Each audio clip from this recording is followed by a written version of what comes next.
Welcome to the Vector Tile Room. Up now is Peter Prito from Cloak & Tech, who's going to be talking about more vector tiles. So hi everybody, I'm Peter. I work for a small company with headquarters in Switzerland called Cloak & Technologies. We are a team of 10 people working for different clients and deploying open source software and workflows to people who need it. I want to speak here about the OpenMapTiles project, which is a follower, successor of the OSM2 Vector Tiles project presented last year. And it helps you to deploy world maps on your own infrastructure. So it's a project specifically targeting for self-hosting maps powered by OpenStreetMap vector tiles and powered by open source software. The whole project is based on the idea that if you pre-generate vector tiles for the whole world, it still fits on a USB disk like this one, so it's less than 50 gigabyte for every single street, every single house on the planet, house numbers, every single vector data. It still fits on this disk, so you can quite easily push it to any virtual private server which has this capacity on SSD and run your own base maps or maps from data which are prepared this way. So our project is in fact turning the OpenStreetMap raw vector data into vector tiles. So we generate in advance 126 million of PBF tiles and store them in a single package, which you can download from our website. If you want to try our system, it can be done in two basic steps: install Docker on your machine and launch OpenMapTiles server. If you go to our website, which is openmaptiles.org, and click on this install map server software, you will see the detailed instruction for Windows and Mac, as well as for Linux or command line in general. So there is a command for installing Docker on any Linux machine if you don't have it yet, and a command which helps you to start our quick start server. If you launch it, it will create a local instance of the open source software components which we have developed, and it provides web interface with a basic wizard step-by-step for deploying the maps. On the second step, you choose what area you want to download. In fact, the whole world was about 50 gigs. Just Boston is 22 megabytes, Massachusetts 200, whole United States less than 7 gigabytes. You can choose from our styles which are prepared, the open styles, preview them, and select which one you want to deploy on this quick start. In fact, because the vector tiles contains a large number of languages, you can choose your native language or even alternatives like having a transcription of Japanese into Latin for people who don't read the characters. In fact, it's quite easy to put in your own style or customize our open styles with the open source Maputnik editor developed by a member of our team. So if you want to change the colors or adjust what is visible on the map, it's quite easy. You can adjust it the way that it fits to your web design and brand. Just click on export, it gives you JSON, you upload it here, and you are ready to go. In the next step, you are choosing what functionality should the quick start server deliver. We have support for serving vector tiles, including all the assets, for serving raster tiles out of the same styles, WMS and map services for GIS products, and the printing service with high DPI, so you can in fact get rasters with 600 DPI out of the vector tiles for printing. The last step is downloading of the data. We provide this for free, but you have to get a code to push it there. If you want to use it commercially, we ask for some money, but because all of this is open source, you can also generate the tiles yourself. When the downloading is finished, bam, and the whole wizard is gone, and you have a map server which serves the styles you have selected. There is sample viewer for Mapbox GL.js. So now this runs from this box offline. I can bring it behind firewalls. There is no internet connection required to have this viewer. This was Mapbox GL.js. You have also raster tiles with from the same styles generated on the machine where the Docker runs. The first loading, as you have seen, is a bit longer, but we have, in fact, even in the quick start, we have caching infrastructure, and it can be scaled, so you can have map cache instances for caching the tiles and pre-seed certain areas quite easily. Next to the standard like XYZ for using in Leaflet and others, there are the map services, as I said.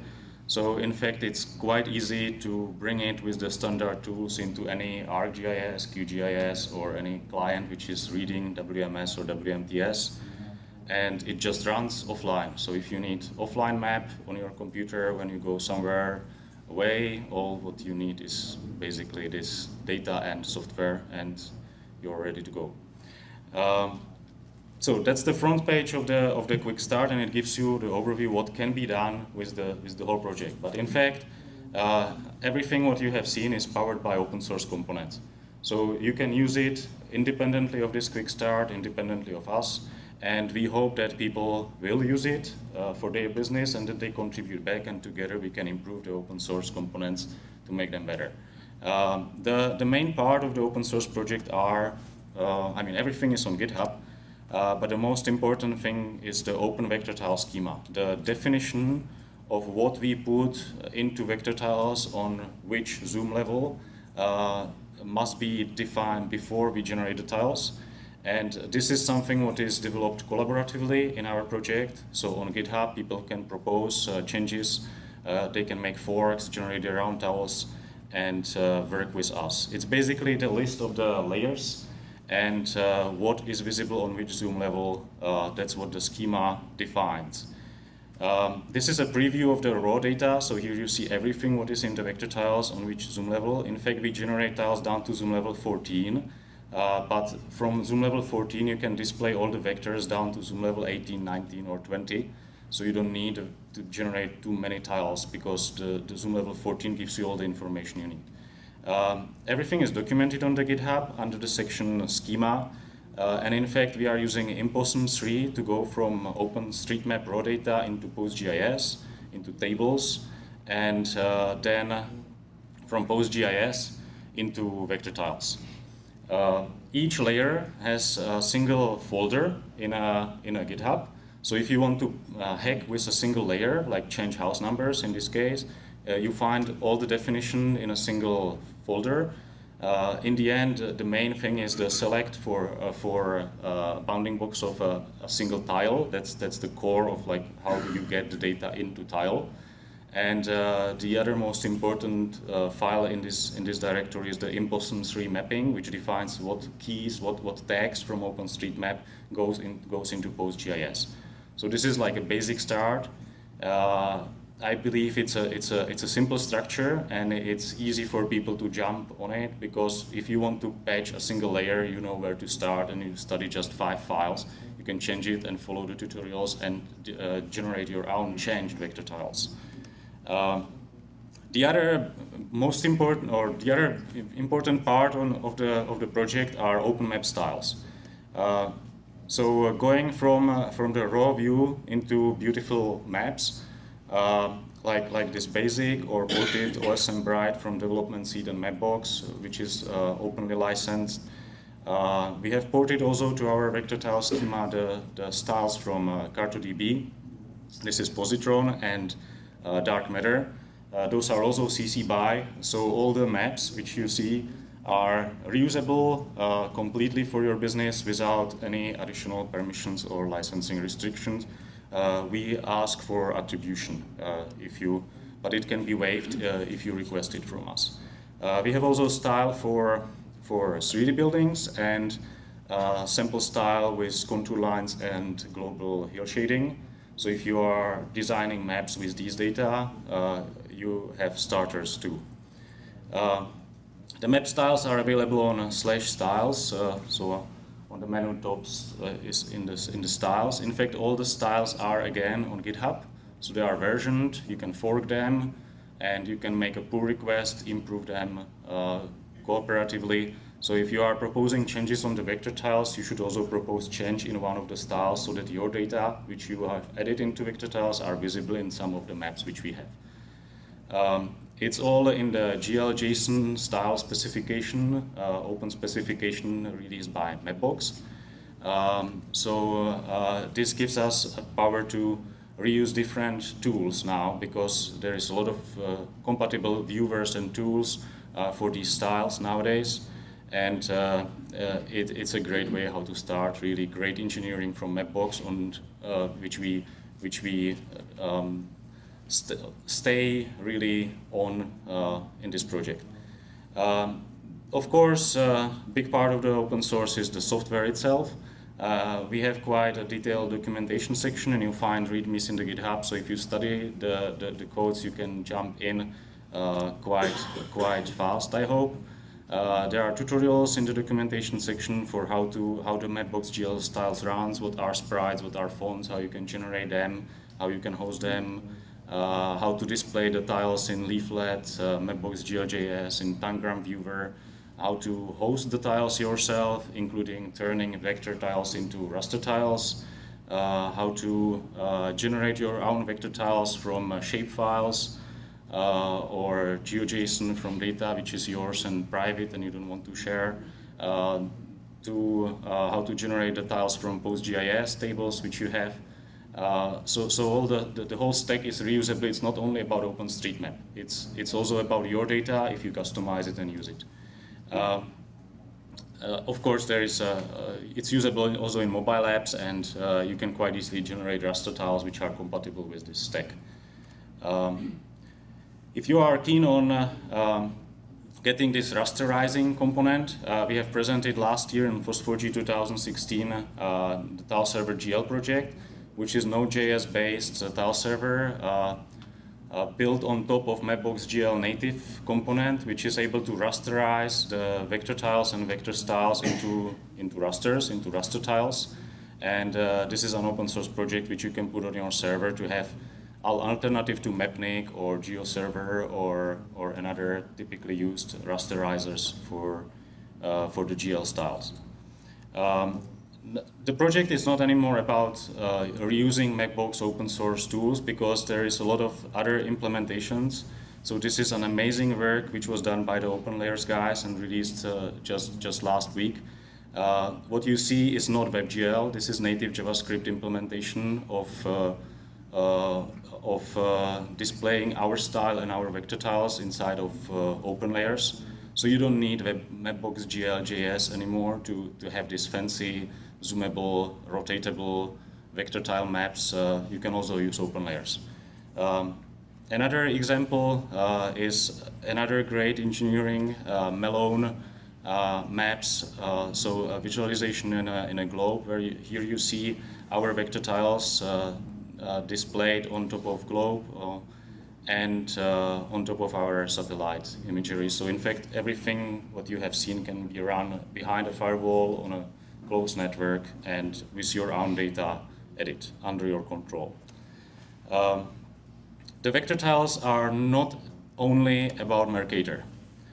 This is an example of WGS84 geodetic vector tiles generated from our schema displayed in Mapbox GL.js. If you are interested in this, have a look at our /coordinate systems. Another example with native Swiss coordinate system vector tiles, and we have generated also UK, and practically it's possible to generate any EPSG code which you need with the same, and then reuse the whole stack, including on a native mobile phone apps. So you may have still the original coordinates without reprojection, without loss of precision. If you are working with cadastral maps or something like that, the whole stack runs and you don't need to convert the coordinates. Here ends kind of like you may ask where is the splitting between open source and what we offer, or how we are able to do that. We offer additional services on top of this open source project. One of them is extra map tiles, which you can download from us. So we have processed the whole world elevation data, hill shading, and contour lines as vector tiles, which you can get from us and use it in your styles. We also regularly generate weekly updated OpenMapTiles data. So for about $500, you can subscribe and the whole year, every week, download a new version of OpenStreetMap for the whole world or any extract on the planet, and deploy it on your server and use it for your business as you want without any restriction. We also provide support, development, contracted development, and help with production deployment in a large scale. And we are working on hosting service, so you don't have to host. The project launched in January, but there is already quite a lot of impressive clients who jumped on the train, and I'm very glad for that. There is one more announcement on this talk. You probably know the base maps like NASA, Bing, Google, and Mapbox. And we were working for a couple of months now on a new satellite map, which it runs on the same principle as our vector tiles. So in fact, you can download 200 gigabytes from us as a pre-generated cloudless data set and put it on your server and have your own satellite map on your computer offline and use with your products and business without limits. This is a preview, so for any place on the Earth, you can zoom down to zoom level 13, which equals to about 20 meters per pixel. And if you are keen, you can find it here on OpenMapTiles Satellite website. And if you are keen on having higher resolution than this one, this is the standard preview.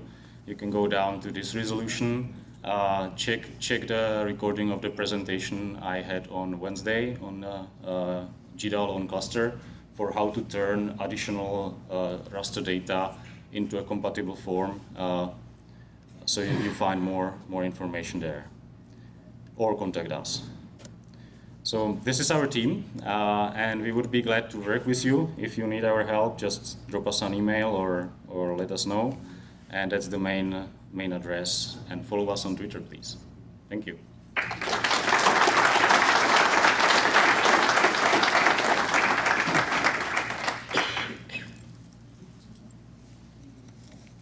So, any questions?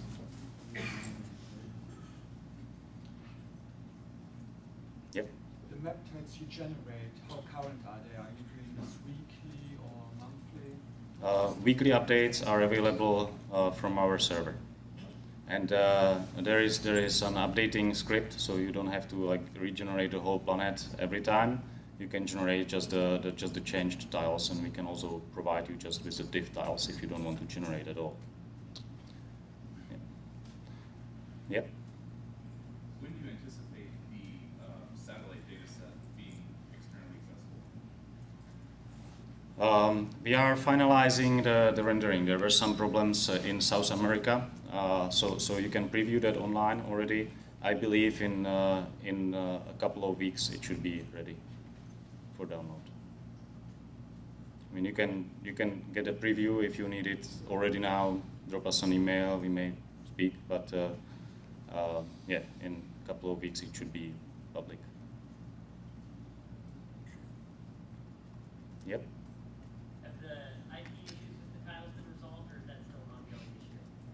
We are not aware of any IP issues because the claim on OSM2 vector tiles was that the internal structure of the vector tiles was following the specification of Mapbox vector tiles, which are copyrighted according Mapbox and not open, which is completely fair. So the whole OpenMapTiles project in fact started from scratch. And we worked with Wikimedia and Paul Norman from OpenStreetMap, and we have reproduced the cartography of CartoDB maps with their permission. So the whole vector tiles are clean. I don't believe there is any IP issue. We use open source projects under BSD licenses, and I am not aware of any potential issue with this. You can read all the licenses, study the structure of the code, and if you find something, just let me know, please.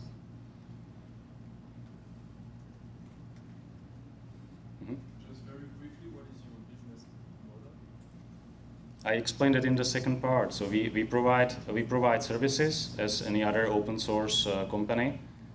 So we have developed this. If you need help with that, we are here to help. We can process your own data. So if you don't want just OpenStreetMap, but you want your own local official government data to be tiled, we can adapt our processes. We run the updates. So if you don't want to run if you don't want to set a processing stack for OpenStreetMap and you are happy with our vector tiles, you can pay $500 a year and you get these weekly updated data. And we provide additional data sets.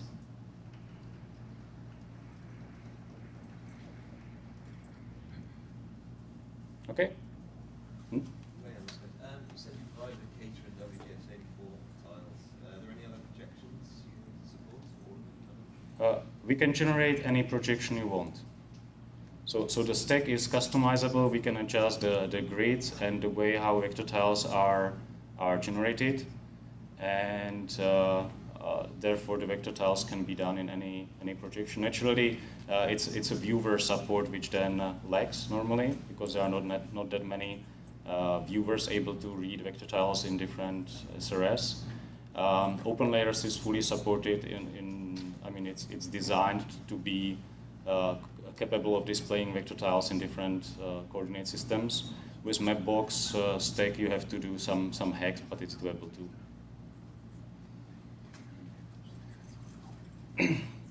So thank you.